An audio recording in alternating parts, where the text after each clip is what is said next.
మనం షాప్‌లో తినే లాలీపాప్ అసలు ఫ్యాక్టరీలో ఎలా తయారవుతాయో మీకు తెలుసా? దీని వెనకాల ఒక పెద్ద మెకానికల్ ప్రాసెసే ఉంది. ఫస్ట్ వందల కిలోల షుగర్, వాటర్ మరియు కార్న్ సైరప్‌ని కలిపి ఒక గైంట్ బాయిలర్‌లో 160 ° హీట్ దగ్గర మరిగిస్తారు.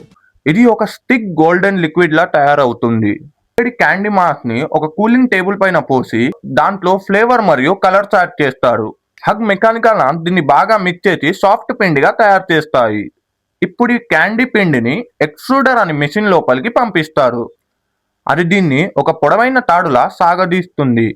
దీని సైజింగ్ రోలర్స్ కరెక్ట్ సైజ్ కి కట్ చేస్తాయి. మెయిన్ మ్యాజిక్ ఇక్కడే ఉంది. లాలీపాప్ ఫార్మింగ్ మషిన్ లో క్యాండీ రోల్ వెళ్ళంగానే అది రౌండ్ షేప్ కి కట్ అయి వెంటనే మెకానికల్ స్పీడ్ తో స్టిక్ లోపల గుచ్చబడతాయి. జస్ట్ 1 minute లోనే వందల లాలీపాప్ రెడీ అవుతాయి.